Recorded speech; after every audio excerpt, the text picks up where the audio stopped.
Barack Obama was elected to a second presidential term today, defeating Mitt Romney by reassembling the political coalition that boosted him to victory 4 years ago, and by remaking him from a hopeful uniter into a determined fighter for middle-class interests. Obama, the nation's first African-American president, scored a decisive victory by stringing together a series of narrow ones. Of the election's 7 major battlegrounds, he won at least 6. Joining me now in the studio to discuss the implications of a second term for Obama is Dr Scott Firsing. He's a senior lecturer in international studies at Monash University. Scott, thank you so much for your time. Thank you for I've having been me. scouring the US newspapers. The New York Times is saying divided US gives Obama more time. The Washington Post is a little bit more generous, saying for more work to be done going forward. What is your take on what the re-election of Barack Obama in fact signifies for America going forward? Yeah, there's a lot of, I think the newspapers are exactly correct. There's a lot of work still to be done, especially in the economic front.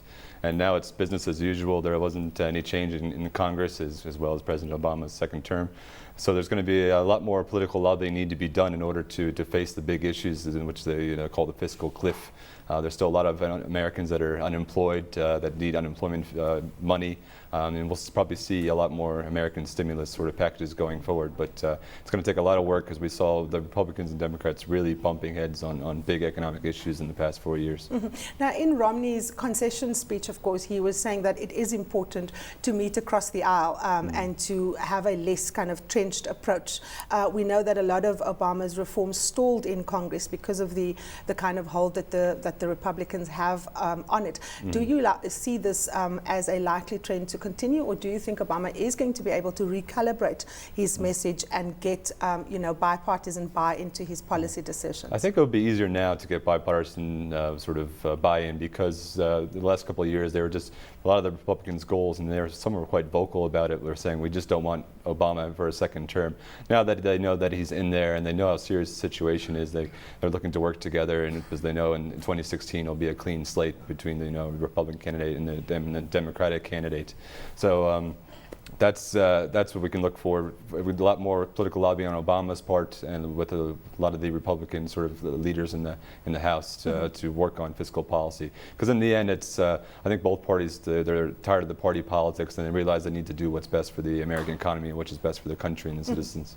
Now, of course, we saw the dividend for Obama paying off in terms of the bailout to the automotive industry, particularly in places like Detroit, with lots of voters coming out believing that it's a good sign. Obama certainly being more aggressive about a big role for government, traditionally the kind of Achilles heel of the Republicans who, don't like the idea of big government. Do you think Obama is going to push through a larger role for the federal government in trying to get the economy kick-started? I don't know. The auto bailout was a big risk on his part, and luckily it paid off, because there are a lot of Republicans were against that. So I think he's going to be very sort of delicate in balancing, because he also wants to watch the sort of debt issue and how much money is being spent. So he's going to have to weigh the pros and cons. But Democrats technically are looking for big government, and I think he'll do whatever is necessary. If it involves spending more money and putting more money into the economy, that's what I think what Obama will do. That's what he's done in the past, and what he will do in the future. And he'll be tough in what he thinks. He's a very confident and determined man. When he thinks something will work, he sticks by it, and we've seen that sort of determination. And sometimes it pays off. And for the most part, in his first term, it's paid off. Okay, now let's shift gears a bit and go to the outlook for foreign policy. Here in South Africa and on the African continent, there is a sentimental connection to Obama because of his Kenyan lineage in many ways. But of course, we know that Africa isn't really part of the big American picture globally, except for perhaps in security terms, given the fact that we have Islamist violence. So let's talk straight into the question around China, and then of course the big debates around Syria and Iran. Do you think that America is going to continue with its current policies on the intractable conflict in Syria, and do you think America and Russia are likely to find each other on how to manage the conflict there? Yeah, I think it's going to be business as usual when it comes to American foreign policy. And I think one of the sort of guiding things of Obama's foreign policy has been that he wants international cooperation, and whenever he acts in a certain situation. And so we saw that in Libya, we see that in Syria. The Syrian issue is interesting to me, obviously, because of Russia and China and the UN Security Council. So Obama's made it quite clear he will arm the rebels and do whatever he needs to do in order to fulfill America's interests. So it's going to be, it wouldn't make any sense not to sort of be adversarial with China because of the amount of issues that are on the table, especially economic issues, and because of the bilateral trades and how big it is between the U.S. and China. It's over $400 billion. So in order to bump heads with China and Russia, it really wouldn't make much sense. Absolutely. Let's get to the issue of Iran. I was looking at the web. What was really interesting is the English language television station in Tehran ran the entire Obama speech live. And we obviously know that there's been quite a lot of tense standoff between Iran and America around Iran's nuclear program. What is likely to be the kind of relationship going forward? Is the existing current line going to hold? Yeah, it's going to continue diplomacy. I mean, even Romney made it clear that the U.S. doesn't want any more military intervention. That's the last option. So he'll continue with his sanction packages that have been going for the year. They'll also have continued talks in the various forums in the Security Council and the IAEA. I mean, we're looking to pull. America's looking to pull its troops out of Afghanistan by 2014. So that's still going ahead. And plus, when it comes back to economics, war is expensive, and it's obviously could be detrimental and hurt America's reputation. So again, that goes back to the point of Obama really wanting international cooperation, those allies behind him in order to do anything. So really wouldn't predict a very big change.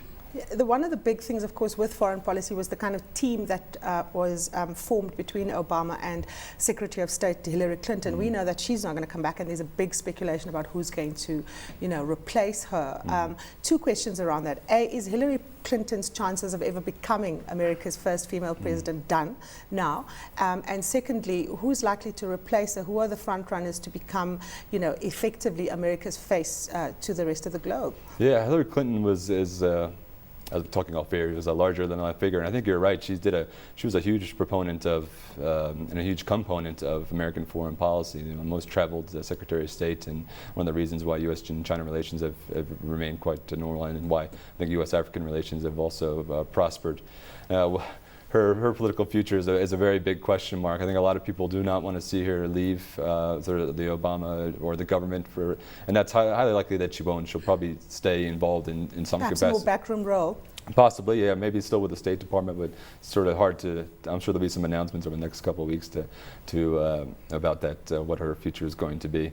Regarding the next Secretary of State, there's a few sort of top runners. One was John Kerry, who's a former presidential candidate, chair of the Senate Foreign Relations Committee. Really knows his insight on foreign policy, but I think lately he said he wasn't too interested.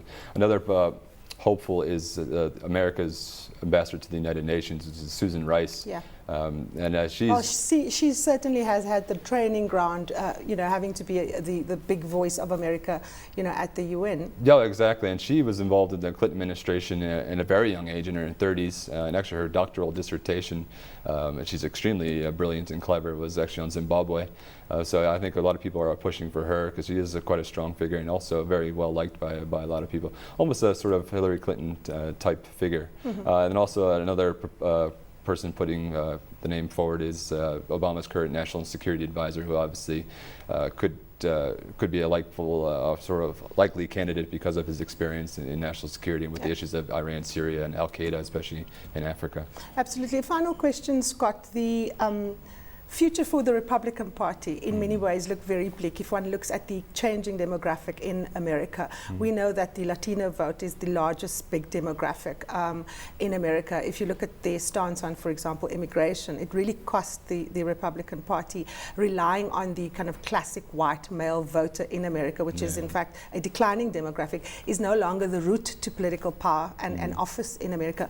What's next for the Republican Party? Can they refashion themselves? Yeah, Karema, you're exactly right. You hit the nail on the head. The Republicans were very strong in immigration. They started build bigger fences, and you're right. The demographics show the change, and the Republican Party can't continue to win elections based on sort of white-only party. They need to gather more of the sort of Latino sort of insight and their views and push forward, some of the reforms they want to do.